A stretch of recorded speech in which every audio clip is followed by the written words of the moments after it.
It's Monday, March 2nd, 2015, and you're listening to the Armchair Atheism podcast.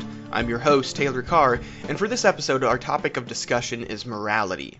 Is there reason to think that moral truths exist even if no God exists? One popular argument for God advanced by certain Christian apologists says no. If atheism is true, there can be no moral truths.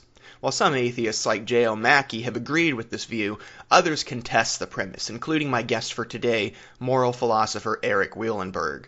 Drawing on contemporary work in moral philosophy, Dr. Wielenberg not only finds the case for theistic morality to be lacking, but believes that atheists, as well as theists, agnostics, and anyone else, can embrace a strong sort of moral realism without having to posit the existence of God.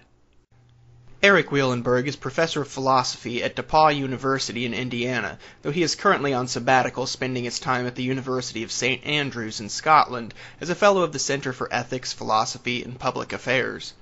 Dr. Wielenberg has written extensively on the subject of ethics, particularly in connection with religion, and has had his works published in scholarly journals such as Religious Studies, Faith and Philosophy, and the Journal of Ethics and Social Philosophy. In addition, he has published 3 books, including Value and Virtue in a Godless Universe, God and the Reach of Reason, C.S. Lewis, David Hume, and Bertrand Russell, and most recently, Robust Ethics, the Metaphysics and Epistemology of Godless Normative Realism, put out by Oxford University Press. Erik, welcome to the show. Thanks, Taylor. It's great to be on. So first of all, if you could tell us a little bit of what got you interested in moral philosophy, particularly in the intersection of morality with religion. Sure. I think, there's a lot of things in moral philosophy that I find interesting. I was initially particularly interested in issues of character, what virtues are, what motivates people to be good or bad, or do, right actions, wrong actions. And that drew me into particular interest in Aristotle and related issues. The connection with, or the intersection of moral philosophy and the philosophy of religion really arose from, I think, some of the sorts of challenges from the theistic side that we're going to talk about today. So that, as you know, there are a number of theist philosophers who make the case, or try to make the case, that without a theistic foundation, there can't really be moral truths, ethical facts that are real or objective in a certain way. And so really it was a situation where I found myself holding this sort of combination of views that many people think really don't fit together very well. So on the one hand, being skeptical of the existence of the Christian God, or even the traditional God, the God of traditional monotheism, and yet finding myself attracted to the view that there are sort of objective ethical facts that are out there in some sense. And so really it was a motivation to try to, examine this combination of views. Does it actually make sense? Is there some tension or even contradiction there? And so that's really what sort of initially drew me into these sorts of debates. So was there anything there that, did you previously used to be religious yourself, or have you always kind of been a non-believer? Well, I think as many people, I sort of had a somewhat typical religious upbringing, and so I think as a kid I had those beliefs, and they gradually just sort of faded over time. There was no dramatic transformation or anything like that. So my sort of upbringing and route to atheism is, as these things go, I think a pretty boring one, but probably a pretty common one, at least among American atheists, I guess you would say. Okay. Well, as a brief sort of introduction to the subjects we're going to be discussing in this episode, can you describe what metaethics is and go over a little bit of how it differs from the rest of moral philosophy? I know that's kind of something that you touch on a lot in some of your work. Sure. So I think moral philosophy, this is a sort of traditional way of dividing things up. It's often divided into 3 main areas, and I think this division, makes a lot of sense. So the 3 main areas are often described as applied ethics, theoretical ethics, and then metaethics. And I think you can think of these 3 areas in terms of the different sorts of questions that they tend to focus on. And in general, I would say that if you start from applied ethics, as you're moving toward theoretical ethics and into metaethics, you're starting with very specific sort of questions that are very closely related to action, and then you're moving away to more abstract, but at the same time, I guess, more sort of fundamental or foundational questions. So just to give some examples, I think, with applied ethics, it's often the central questions are questions about very specific ethical issues, like would it be morally okay for me to clone myself, for example, some very specific kind of moral question. And then as you get into normative or theoretical ethics, the questions become more general. So a question there might be, it's often thought that, there are all these different actions out there. Some of them seem to be morally permissible. Others seem to be morally wrong. Some are morally obligatory or required. Is there some basic principle that determines or tells us which ones are morally right and why, which ones are morally wrong and why? So there you're looking for some general principle or a general explanation for the difference between right action and wrong action. Another question there in theoretical ethics might be questions about character, like what makes someone a good person or a bad person. And then as you move into metaethics, the questions are becoming even more further related or I guess more distant from action and more foundational. So some of the questions there might be, are there even moral facts or properties in the first place? If so, what are they like? What's their nature? Questions about knowledge. If there are these moral facts out there, how could human beings come to know about them? How could we sort of connect up with them? It's sometimes put that way. So I think that's a good way of thinking of the different areas in ethics in terms of the questions that they're asking. Great. So that leads us straight into what we're going to mostly be discussing in this, which is what is the moral argument for God and what would you say it's not claiming? Because I know from numerous debates I've listened to and a lot of the stuff that I've read on the subject, there seems to be, among especially a lot of atheist debaters, some confusion about what exactly that argument is claiming. Yeah, I think that's right. I think one thing that's a bit tricky is just the fact that there are lots of different kinds of arguments that might reasonably be described as moral arguments for God. And so I think, it's just sort of easy to lose track of exactly what's being claimed. Yeah, so I guess we should specify which moral argument it is we're talking about. Yeah, I think that's the important thing. So I think the one I'm most interested in is one that starts with the premise that there are some moral facts that are objective in a certain way. In particular, they're independent of human beliefs, attitudes, and practices in a particular way. So just as, for example, the fact that dinosaurs once roamed the earth, that's a fact regardless of our attitudes toward it or our cultural practices, just sort of out there, you might say. And so according to I think, one of the more popular versions of the moral argument, the one I'm interested in, the fact that, for example, this is a sort of stock example, but torturing babies just for fun is immoral or morally wrong. According to the defenders of the moral argument, this is sort of the first premise of that argument, they would claim that a fact like that is also going to be a fact regardless of our attitudes toward it or our cultural practices. So it's got this same sort of objectivity to it that the dinosaur fact would have. So that's kind of the starting point. And I think it's also helpful. Critics of this sort of argument respond in lots of different ways. I myself am very sympathetic to this first premise, so I think this is, as far as understanding my view and how it might be similar and different to the sort of theistic views that I'm interested in. I think there's this huge point of agreement that both sort of sides agree that there are these objective ethical facts. Then I think the issue between us is whether they have to have a theistic foundation. So I actually accept the sort of starting point of this argument. But the other big premise is this is the one I would want to question, but the other premise says that the only way that moral facts can be objective is by their somehow being grounded or anchored or supported by God. So they've got to have a theistic foundation. So there are these two main premises. One, that these ethical moral facts are objective in some way, they're real. And two, the only way that could be the case is if there's a God to ground or support those ethical facts. And if those two premises are true, then it would follow that God would exist. So that's, I think, the version of the argument I'm most interested in. It's one of the more popular ones. But as you say, there's often a lot of confusion about, what exactly that kind of an argument is aimed at showing. So just to point out some things that it doesn't show, or that's not attempting or supposed to show. This argument doesn't say anything about. There's no implication here that non-believers or atheists can't be good people. That's just not part of the argument. And I don't think there's any implication, at least in this argument, that non-theists couldn't have moral knowledge. It's rather that I think from a theistic perspective, here's a way of thinking about it.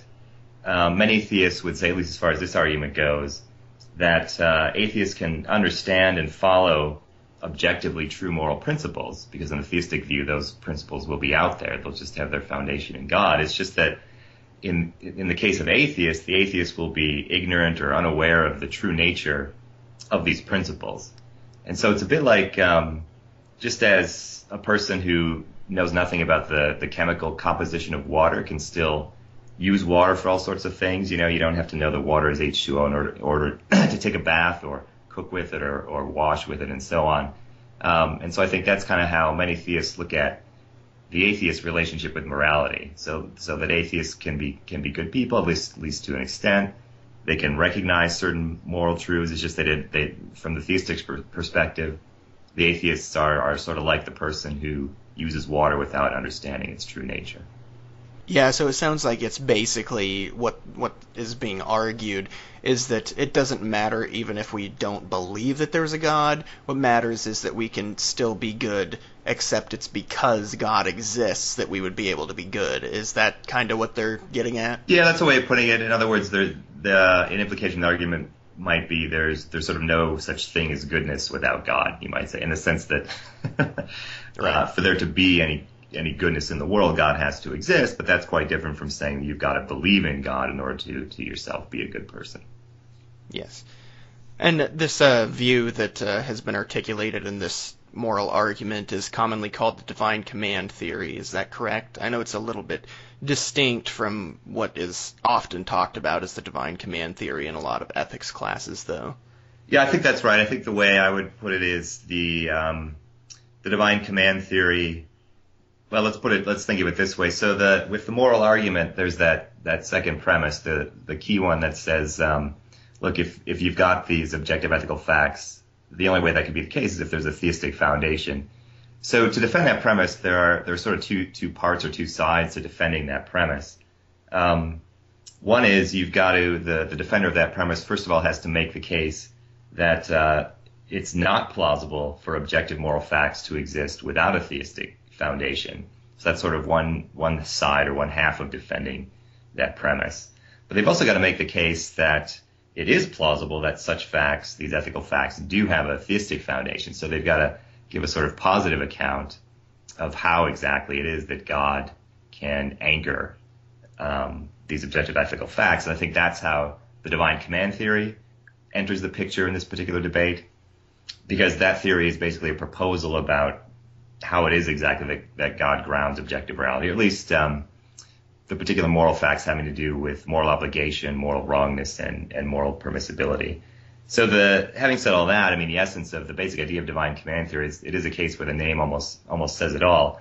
I mean, the core idea is just that the moral obligations of human beings are constituted by or perhaps identical with divine commands. So the example of I mentioned before, this idea of torturing babies just for fun being morally wrong, that's an objective ethical fact. And so the divine command theorist says, well, look, the reason that's an objective ethical fact is that God has commanded that babies not be treated that way. And that command constitutes the human moral obligation to refrain from that sort of action. There's a variation of this, I believe Robert Adams is largely credited with coming up with, though, that says that it's non-arbitrary, because I know the Euthyphro dilemma is one of the common arguments brought up in objection to this kind of divine command theory. Basically saying that if it's just the command, then it's going to be arbitrary, because God could command something, something like rape, and it would be good merely by the fact that he commands it. Mm-hmm. But as far as I'm aware, Robert Adams has come up with this idea that, well, it's not going to be arbitrary because it's rooted in God's immutable, eternal nature. Is that the kind of divine command theory that you've been largely critical of in your writings? Yeah, that's right. I'm glad you brought up the Euthyphro problem, because I'm a big proponent of trying to sort of move beyond the Euthyphro problem. It's a case where, I mean, this is the Euthyphro problem is I mean, you explained it well. It's an old objection. It goes way back, as its name suggests, to Plato. And so the theists have had a long time to think about this objection. They've definitely come up with interesting replies. And so this is sort of a shout out to, or an encouragement to my fellow non-theists to look beyond the Euthyphro, or at least to attend to the theistic responses to the Euthyphro challenge that are out there. And Robert Adams has a book called Finite and Infinite Goods, which is a fantastic book. I think it's one of the best contemporary developments of a theistic approach to ethics, and he's got really interesting things to say in response to the Euthyphro problem. And just as you say, sort of the core of his idea is that this, with respect to this worry that God could command rape, or the example I've been using that God could have commanded us to torture babies for fun or something like that, and that would make it obligatory. So the worry is that it's possible. One way of putting the worry is that it's possible for that we actually have such obligations, and many people find that absurd. And so, as you say, at the core of Adam's response is that God's character actually puts limits on the commands that he could issue. So the way I think it's helpful to think of it is there's this saying that sometimes a person that said, he's so honest he couldn't tell a lie. And so if you sort of take that literally, it's like you imagine a person who has honesty to such a degree that the person is actually psychologically incapable of telling a lie. That's sort of like what Adams has in mind with God. It's like God is so loving that he couldn't command the torture of innocent children or something like that. Now, whether that ultimately works is a good question, but it's out there, and so it's not enough to simply, I think, point to the Euthyphro dilemma to refute divine command theory, because there are interesting responses to it, like the response of Adams. So then what, in your view, would you say are the weaknesses of divine command theory, and does it actually make a good case for grounding moral values? Okay, so having just rejected one of the traditionally considered one of the most popular challenges to divine command theory, right, now I've got some explaining to do. So, as I was saying before, I do think it's helpful to try to move beyond the Euthyphro. So I've put forward a number of objections. Let me just mention two of these. I think these are two of the more serious problems I see. So and we can take let's take Adams' view in particular as he puts it forward in the book I mentioned, Finite and Infinite Goods. So I would say the first problem arises from the fact that the divine command theory, it's supposed to explain or account for the moral obligations of all human beings, including the non-theists. So this is an important aspect. It goes back to what I was saying, the point I was making before about water. So the divine command theorist isn't just interested in explaining the moral obligations of believers. They want to offer this as an account of the moral obligations of everybody, believers and non-believers alike. So my idea is that if we start to think about how commands impose obligations, moral obligations in general, it starts to look like there's going to be a problem with the idea that God's commands could actually impose moral obligations on non-believers. So let me give an example and try to say a bit about why that might be the case. The basic idea is that in general, a legitimate authority can impose an obligation on someone through a command only if the person being commanded recognizes the command as coming from a legitimate authority. So if we think of, outside of a theistic context, just ordinary cases where we would say one person has authority over another and can issue commands and impose obligations that way. So if we think of like parents and children, at least up to a point, or if we think of, in military context, officers and privates, the parents and the officers have this authority, so they're in a position where they can issue commands and impose obligations on certain people in that way, but they've got to do it in a certain way. Certain conditions have to be met in order for an obligation actually to be imposed or created. So an example I've given is if you imagine a parent or an officer who tries to issue a command by way of like an anonymous note, so that the person receiving the command has no idea who this command is coming from. That doesn't work. It's just, I guess, the simplest way to put it. So even if an officer is authorized to command a private, it's not going to create an obligation if the command is issued through an anonymous note, so the private has no way of knowing that it came from a legitimate authority. So if we take this idea and we sort of transfer it back to the context of God and humanity, and non-believers in particular, of course, non-believers certainly don't recognize any divine commands. So, for example, they don't think that there's a command from God not to torture babies just for fun.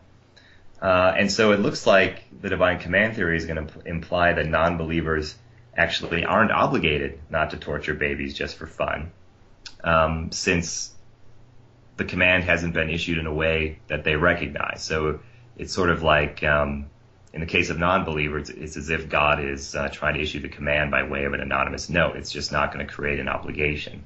And that's going to be a big problem for the divine command theory, because as I said before, this theory is supposed to account for the obligations of everyone, not just the believers. So that's one problem. I said I would mention two. Another, I would describe this as a weakness, at least a weakness or an important feature of the divine command theory when we're comparing it with a view like mine. So if we go back to the moral argument, remember that the idea was that divine command theory is supposed to give a plausible account of how God is the anchor, the foundation for objective moral facts. But I think it's very important to realize that what the divine command theory really does is, I think it grounds or explains some moral facts in God, but it appeals to other moral facts that are not grounded in God. And so there's sort of this remainder of unexplained, a kind of residue of unexplained moral facts out there. So let me give an example. Let me try to say a bit to illustrate this idea. So again, let's think of Adam's view as he develops it in Finite and Infinite Goods. So one of the things he's concerned with in that book is he wants to make the case that on the divine command theory, we're going to have very compelling reasons to obey God's commands. And so when he does that, he appeals to various claims, and these look like moral claims. So for example, he puts forth these what look like moral principles. So he says, for example, that only good social relationships can generate morally good reasons to obey commands. That's one principle. Another principle he mentions is, he says, the better the character of the commander, the more reason there is to obey his or her commands. And then a third principle he appeals to is that the better the command itself is, the more reason there is to obey it. The key point is that within his system, these claims themselves are not grounded in God. They're just sort of there. So he appeals to them, and then he uses them to try to support other moral claims. Now, I'm not suggesting that I don't actually think this is a defect in the theory itself, but if we're thinking about the divine command theory in connection with the moral argument, then I think it's very important to realize what's going on, which is that the theory doesn't actually ground all moral facts in God, only some of them. So some of the moral facts, if the divine command theory works, are explained in terms of God, but others are just sort of out there. They're left hanging without any foundation. And that aspect of divine command theory, at least Adam's divine command theory, is, I think, particularly important when it comes to comparing a theory like that with my own approach. That's pretty interesting. Actually, the third example that you brought up there of the better a command, I'm forgetting how you phrased it exactly, but the better the command, the more reason there is to follow it? Yeah. Is that how it was? Yep, that's right. I know Wes Morriston has written a paper on this kind of questioning, well, if we're putting the priority on the fact that just God is the good, and we're doing that before we've made any assessments about the character of God, I mean, is there any kind of defense or explanation you're aware of that's been given for how one should see it, that the better a command is, the more reason there is to follow it? Because if you're starting from this premise that God is good, it seems a little bit, at least confusing to me, not knowing as much as I do about moral philosophy, I guess, about how that could be something you would evaluate from that standing. Yeah, so Adam's view has some complexity to it. So he actually gives different accounts, different theistic explanations for obligations and rightness and wrongness. He's got one sort of explanation for those sorts of facts, and that's the divine command theory. So he says human moral obligations are constituted by divine commands. Now, when it comes to facts about good and evil, he's got a different kind of explanation, which has to do with resemblance to God. So this introduces some complexity into his theory. And so, yeah, I'm not sure I can sort of talk through Morriston's objection. I mean, I'm familiar with his work, but I don't know that I can reproduce his argument here and then assess whether whether Adams could respond to it.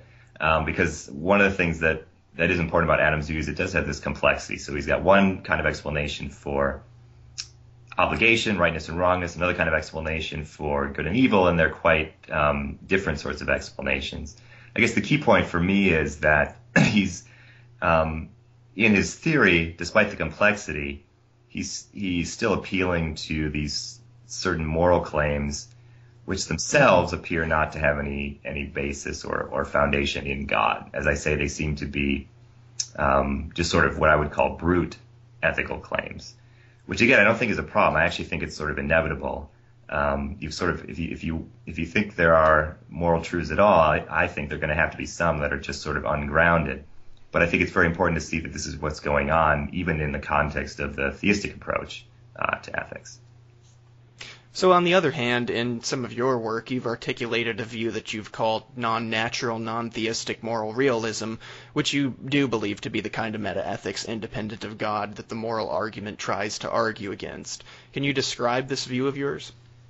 Sure. Let me try to give sort of at least the core of it. So I think we might think of it as consisting of three main ideas. So one of the big ideas is that at least some moral facts are objective. And importantly, some of these are going to be brute. This is a term I used before. What that means is that they're going to be necessary truths. So they're, as philosophers sometimes say, they're going to be true in all possible worlds, or it's impossible for them to be false. And also they have no external source or foundation. So there's nothing external to themselves that sort of makes them true. So one way you might think of this sort of label that I sometimes use that I think is helpful, you might think of these as moral axioms. These are just sort of the starting point. They're foundational. They're going to be very basic moral principles. And there's not going to be any sort of further truth that makes these things true. So that's one element of my view, that there are going to be some moral, ethical facts of that sort, objectively true and brute, necessary truths with no external explanation or source. A second important idea is that has to do with the nature of moral properties like rightness, wrongness, good and evil. So I would say that these aren't really what you might call natural properties. That is roughly properties that could be studied by the empirical sciences, but nor are they what you might call supernatural properties, which would be properties of gods or some other sort of non-physical agent like an angel or something like that. So I think they're actually in a third category that's sometimes called non-natural. But what's important is just that they are their own kind of thing. That is, they're not reducible to, they're not constituted by some other kind of property. They're just a fundamental type of property that can't be analyzed as some other sort of thing. So you can contrast this with the divine command theory, where the divine command theory is trying to reduce moral properties to certain properties having to do with God. And so my view says, well, that's a mistake, because moral properties can't really be reduced to anything else. They're just their own sort of thing. So those are two of the three big ideas. And then a third important idea of my view is that, to introduce a bit of jargon, I think that moral properties supervene on natural properties. And so without getting bogged down too much by this jargon, I think the core idea here is that, on my view, when a given entity like an action has certain natural properties, those natural properties are going to make or cause the entity to have certain moral properties as well. So if we go back to the old baby torture example, if a given action is an act of torturing a baby just for fun, that is going to make or cause the act to have the property of moral wrongness as well. So those three ideas I think are sort of at the core of my view. So we've got objective ethical facts. Some of them are necessarily true.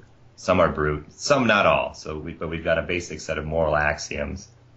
Moral properties themselves are going to be their own kind of thing. They're not reducible to natural scientific properties, nor are they reducible to supernatural properties like properties of God. They're just a fundamental category. And then finally, the moral properties supervene on the natural properties, where it's the natural properties of a thing that make it have whatever moral properties it might have. Well, I can imagine some atheists may be a little hesitant about terms like non-natural, because I think there's some equation of non-natural with supernatural, and then supervenience kind of sounds a little bit like supernatural itself, which I guess those can sound a little bit religious or metaphysical or mystical, rather, to those who are unfamiliar with them. So what ways would you characterize the view you defend as being actually consistent with metaphysical naturalism? Sure. So first thing I should say is, non-theists come in all varieties, many shapes and sizes, and my version of non-theism is, I sometimes get attacked from both sides, so I think it's a view that the theists won't like for various reasons, but I think it's also a view that at least certain kinds of naturalists won't like, because it does, as I was saying, it does classify the moral properties as things that are distinct from natural properties, and so they can't really be studied by the empirical sciences. Well, I've heard that if you upset people on both sides, you kind of know that you're doing something right. Yeah, isn't that how it usually goes? I think that's a plausible principle. So yeah, I think I'm headed in the right direction. But so you asked about metaphysical naturalism in particular. So let me say a bit about that. I mean, one thing that just as at the beginning we were saying the moral argument, there are lots of versions of it out there, and it's often misunderstood. I think this word naturalism, or even metaphysical naturalism, is in somewhat the same situation where it's a word that gets used a lot, but I think different people seem to mean different things by it. And so I think there are sort of lots different versions of naturalism, some stronger, some weaker. So, I mean, I think a strong version of naturalism would say that all of reality is ultimately physical. That's sort of all there is to the universe is the physical stuff ultimately, and so that whatever properties are exemplified or instantiated have to ultimately be sort of somehow reducible to or constituted by physical properties. But in my view, there are moral properties that aren't reducible to physical properties. So my view actually is going to be incompatible with that version of naturalism. But I think that's a strong version of naturalism, so I'm okay with that. But there's let's take a more modest version of naturalism, which doesn't claim that everything is ultimately physical, but instead claims only that there are no non-physical agents like God or angels, non-physical entities that could make things happen. And also, this modest version of naturalism would say that the physical universe exhibits what's sometimes called causal closure of the physical, which means that while there might be non-physical entities or properties, every physical event that has a cause at all is going to have a complete physical cause. That's the idea of this so-called causal closure. And so this kind of naturalism, which is compatible with my view, I think is a kind that gives us a lot of what we want. It's going to preserve the integrity of the empirical sciences, because it's going to imply that all the causal factors in the universe are capable of being investigated by empirical science. So we don't have any non-physical, mysterious entity sort of pushing around the physical world. And so while my view does say that there are non-physical moral properties that are produced by the physical world, it still is going to leave the sciences intact, and it's not positing any mysterious non-physical agents like God or angels or anything like that. So it's my view. It's compatible with that more modest version of naturalism, but it is incompatible with the more hardcore version that says that all there is in the end is the physical stuff. Maybe we should also take a moment at this point to talk a little bit about why it is that, as far as I'm aware, a lot of this debate in moral philosophy over non-natural properties and non-moral properties and supervenience between that and moral properties has to do with G.E. Moore's naturalistic fallacy. Is this kind of where you're getting at with some of this? Yeah, I think so. If we want to sort of situate my view in the history of philosophy, I mean, I think it is very Moorean, and it's also Platonic. People sometimes use Platonic as a kind of criticism, but I embrace the label. But yeah, so Moore. I think some of the arguments he used, it's sort of recognized that they don't quite work, but he definitely had this idea that moral properties are going to be their own kind of thing. So what you're describing as what he called the naturalistic fallacy, at least in some interpretations, is this sort of mistake of identifying a moral property like rightness with some sort of natural property. So that if you, for example, just said that, well, all there is to moral rightness is maximizing happiness or something like that, Moore would see that as a mistake, that even there might be some sort of close relationship between those two properties, but it would be a mistake to identify them and say that, literally they're the same property, that rightness just is maximizing happiness. And so I'm definitely in that camp as well. I think that is a kind of mistake. There are going to be close relationships between the natural properties and the moral properties. That's what the supervenience bit is about. But that relationship is not going to be identity. We're still going to have two different properties there.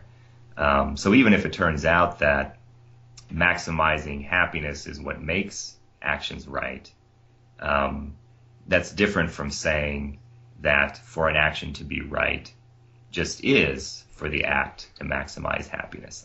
It might be that the one thing, the maximizing happiness, makes the action right or causes it to be right, but that's different from saying that the rightness literally just is the maximization of happiness. So it sounds like this is almost kind of like a moral correspondence theory as opposed to like a reductionistic account. Yeah, that'd be a way of putting it, and in particular, what secures the correspondence is that it's the natural properties that are really sort of generating or producing or causing the moral properties. Okay. Well, how do you think this metaethics that you've advocated stacks up against something like the divine command theory? Well, unsurprisingly, I think it stacks up pretty well. Let me try to say a bit about why. So, I mean, this before when we were talking about divine command theory, I was making a bit of a big deal out of the fact, at least according to, I think it's a fact, that the divine command theory sort of inevitably explains some facts in terms of moral facts in terms of God, but leaves other moral facts unexplained, and I think that's very important, because I think one of the tempting criticisms of a view like mine is that it posits these ungrounded, objective moral facts, the brute ethical facts that I was saying a bit about before. And so sort of, on the face of it, that seems like a big problem. It can seem unsatisfying just to say that there are these objective moral facts that don't come from anywhere and don't have any source outside of themselves. They're just sort of there. I mean, that can seem quite fishy. And so this is why it's important to remember that what I was calling a weakness of the divine command theory before, because I think actually the divine command theory does exactly the same thing.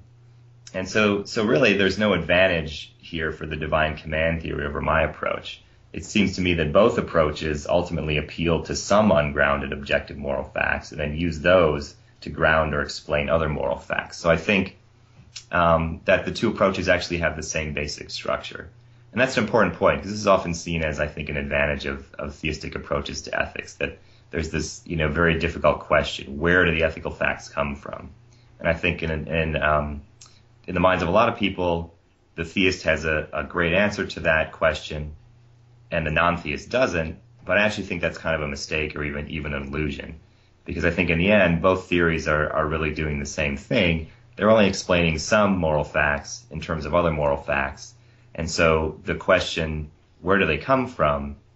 In the end, both approaches, mine and the divine command theory, have to say that there are some of these moral facts out there that really don't come from anywhere.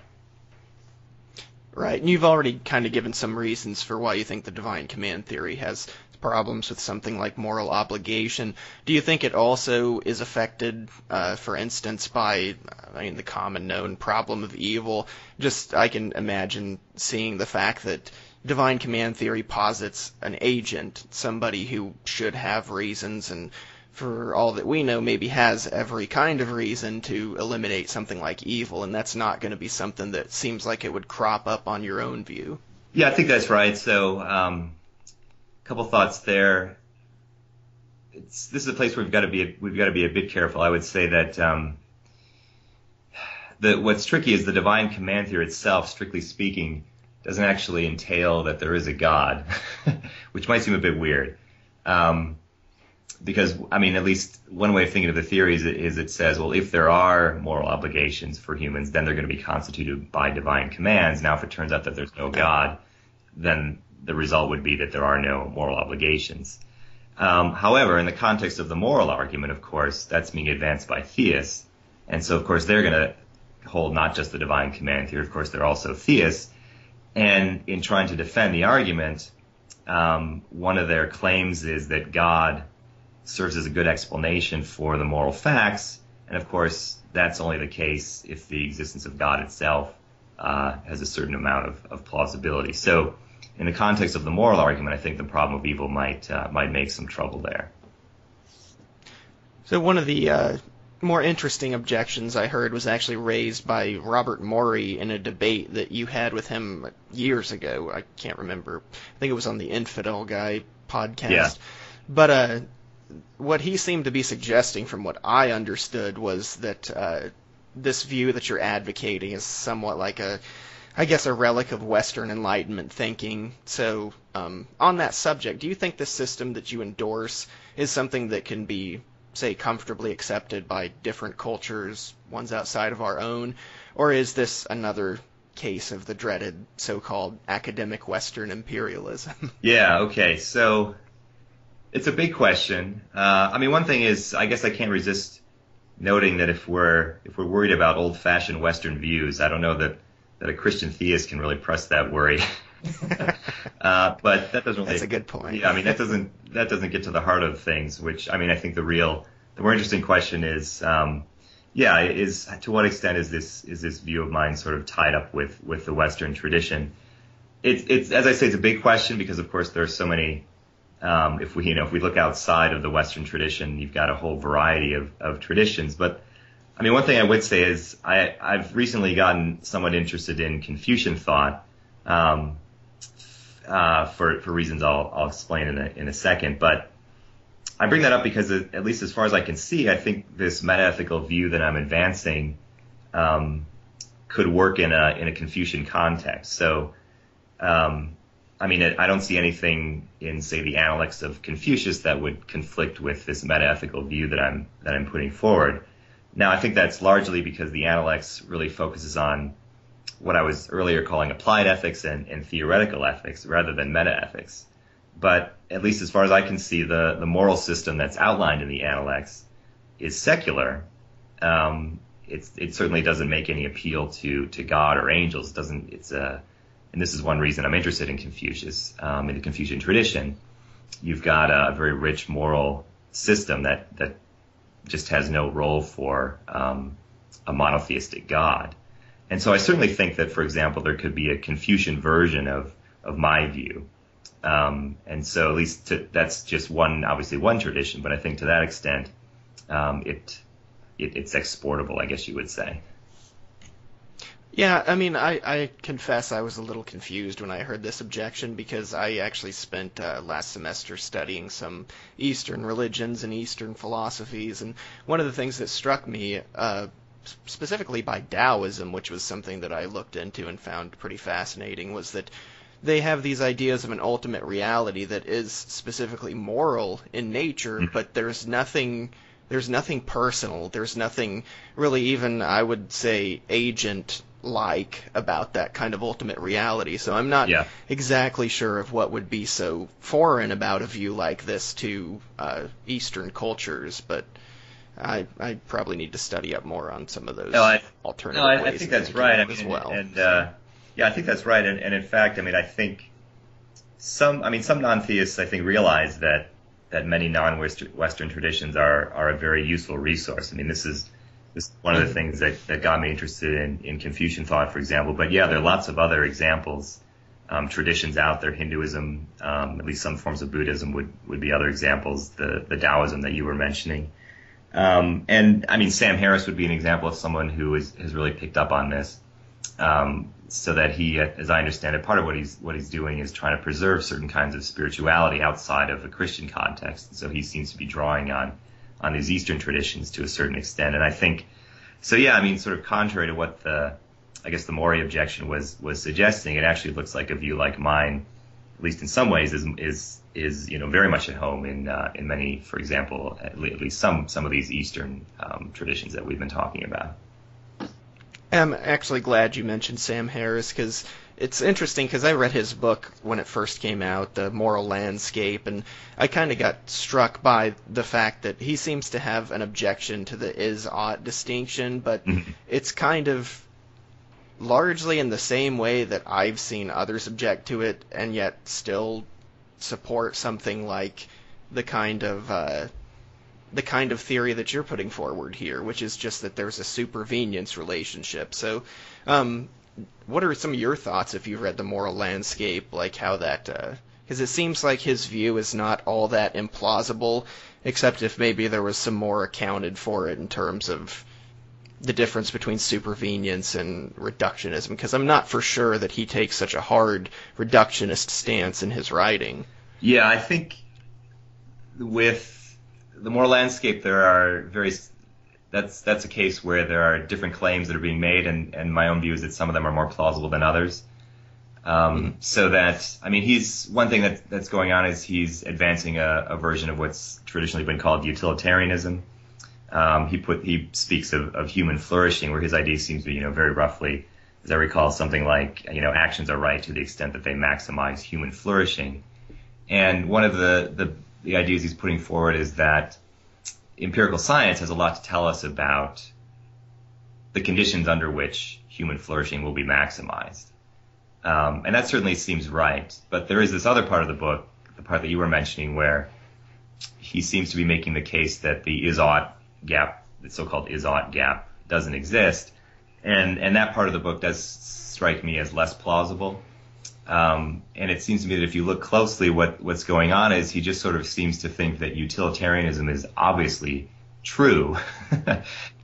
and then once if you take it as just sort of obvious that utilitarianism is true, then you're going to be able to derive all sorts of ought statements from that. But of course, utilitarianism itself is an ought statement. So I think it does seem like a mistake to think that that he's somehow showing that the is-ought gap doesn't exist or can be closed or whatever.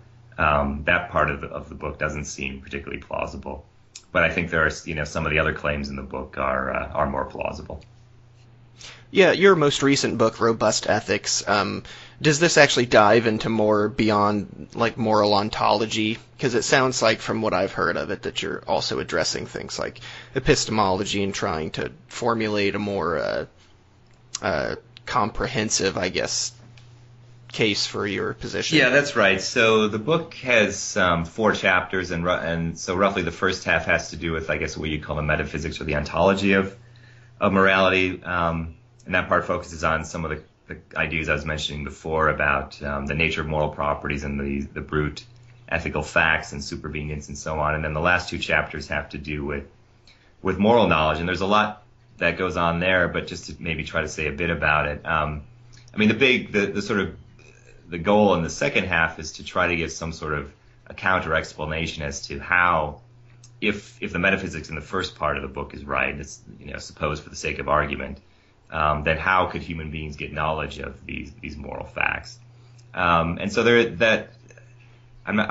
maybe I won't try a complete summary here, other than to say that it has various parts. But one of the other things I'm trying to do in that part of the book is really draw on a lot of work in contemporary empirical moral psychology. So there's all sorts of interesting stuff coming out of psychology these days, where the psychologists are looking into the cognitive processes, what's going on in the brain that produces human moral beliefs and emotions and attitudes and so on.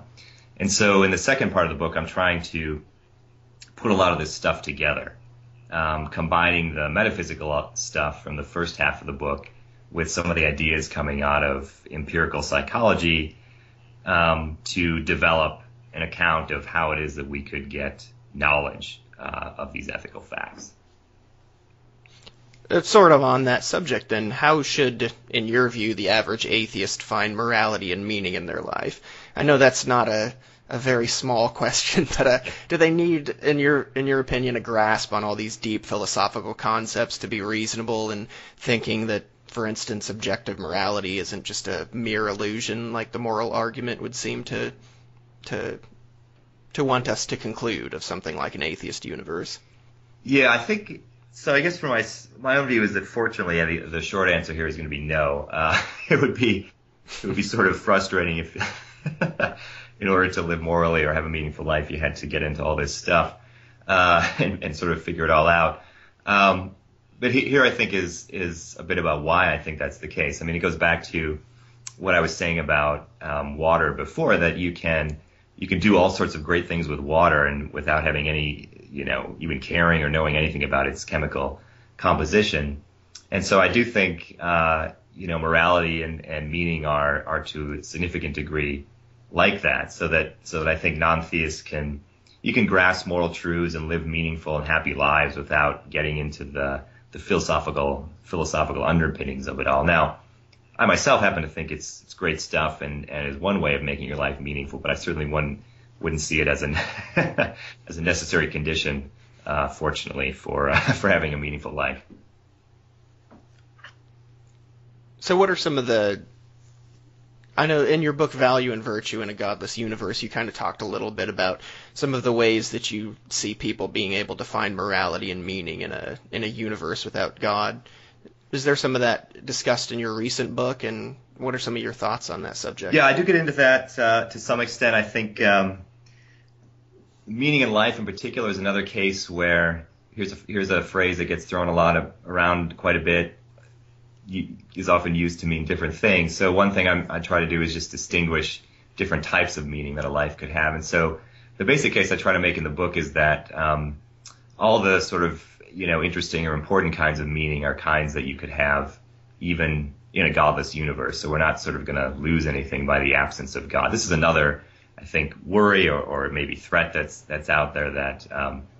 So the moral argument the idea of the moral argument is that there can't be like real right and wrong if there's no God. A related worry is that our lives couldn't be meaningful without God.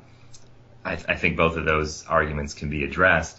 As far as the actual things that what's a good way to make your life meaningful, I mean, there the answers I have are, I mean, this is a case where I think the truth is somewhat platitudinous. I mean, so Freud, for example, spoke of work and love as two important sources of meaning in life. That seems right.